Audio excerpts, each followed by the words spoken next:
Bonjour à tous, ravi de vous retrouver pour une nouvelle édition des Ch'tis de sortie. Aujourd'hui, je vous emmène en balade. On va faire un petit tour de l'île, mais dans un cadre particulier, en 2 chevaux. Allons-y.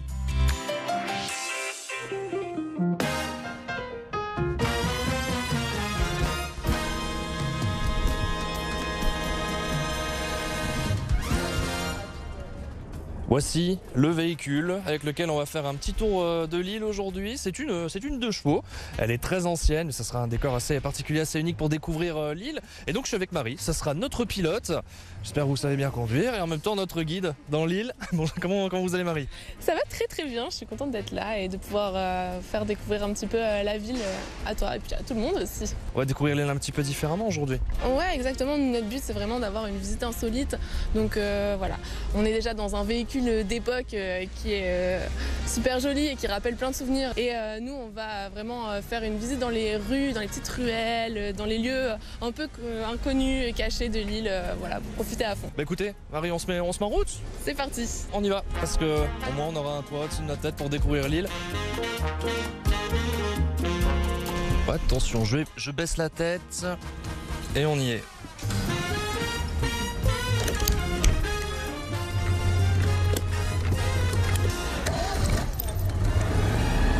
Bon, on va être un petit peu serré dans la voiture aujourd'hui. On voit finalement, c'est vraiment une voiture d'époque. 1978, là je vois la date. C'est pas du tout les voitures qu'on a encore l'habitude d'avoir aujourd'hui. Ah non, c'est totalement différent. Là, on n'a pas le confort moderne, il n'y a pas de direction assistée, donc je te raconte pas les créneaux.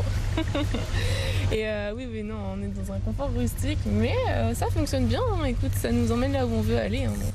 Alors, on a quand même un petit confort, là. On a un toit ouvrant. Ouais. Bon, il pleut un peu, mais tu penses qu'on pourrait essayer de le... Je pense qu'on peut tenter la décapotable. Allez, on va essayer.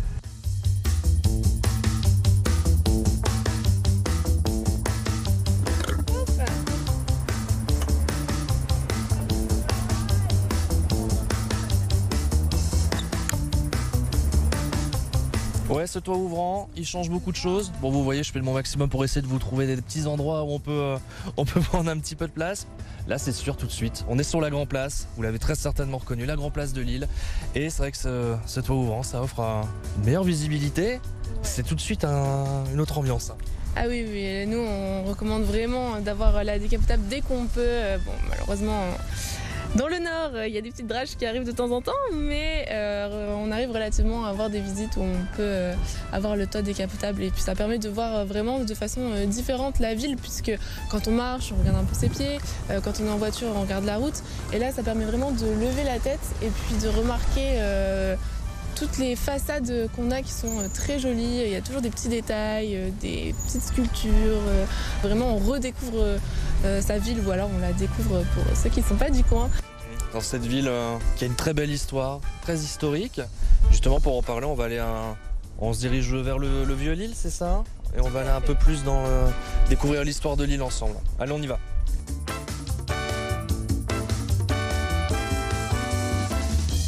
Très moderne et qui côtoie des bâtiments qui sont très vieux. Et c'est ça qui fait son charme aussi. Et là, on passe devant la maison mère, qui est une confiserie-pâtisserie très connue à Lille. Elle est connue notamment pour sa fameuse gaufre fourrée à la vanille de Madagascar. Et tu vois là le buste de Charles de Gaulle, puisque Charles de Gaulle, qui est né à Lille, c'était son dessert préféré. La légende dit qu'il faisait carrément livrer les gaufres de chez Mère quand il était à l'Élysée.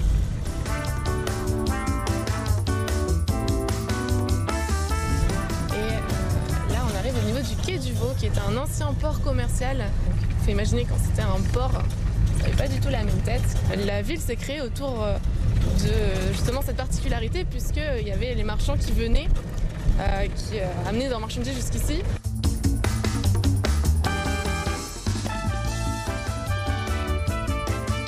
On a du soleil, c'est incroyable. C'est là que tu vois qu'on est dans le nord. Hein. On commence sous la pluie et puis après on a du soleil. Je veux m'éblouir. Vous voyez, j'ai un peu du mal à regarder. Ce décor qui est assez incroyable. On vient de s'arrêter, on fait une petite pause ici. Voilà, on fait une petite pause parce que là c'est un endroit super joli que j'aime bien montrer, voilà, prendre un petit peu mon temps. Alors, on est au niveau de la porte de Gand, donc il faut savoir que Lille c'était une ville fortifiée et donc on avait forcément des murs qui entouraient la ville et des portes pour entrer et sortir. Et donc là tu vois vraiment le style espagnol, tu retrouves avec les couleurs, tu as le symbole de Lille, hein, la fleur de lys argentée sur le fond rouge avec sa couronne de murs fortifiés pour rappeler justement l'histoire de ville fortifiée de la ville. Et ici, là tu as un petit espace vert où tu as de l'éco-pâturage l'été, voilà, c'est une petite bouffée d'air avant de re-rentrer dans la ville où il y a des bâtiments partout et pas trop d'arbres.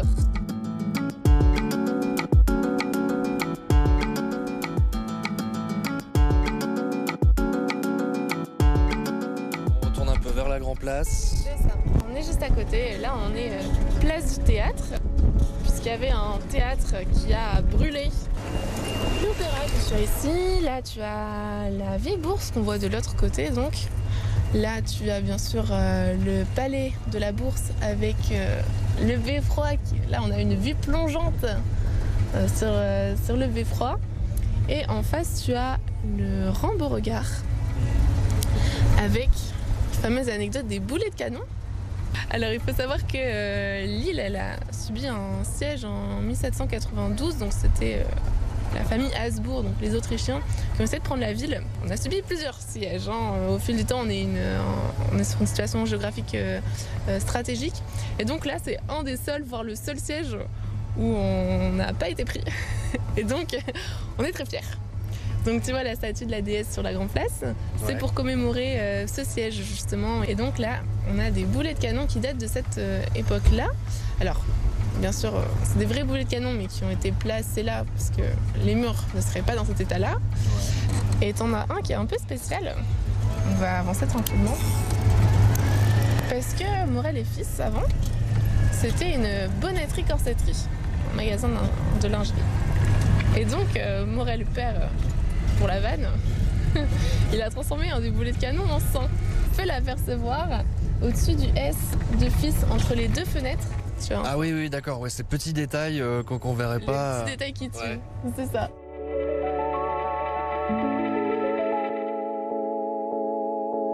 On vient d'atterrir de retour sur la place Rieur avec un très beau tour. On a quand même fait 1 heure de découverte de Lille, de toutes ces histoires, de ces petites anecdotes. Je suis sûr que vous en connaissiez pas. Moi aussi, j'ai découvert des choses. Merci beaucoup Marie pour ce petit tour.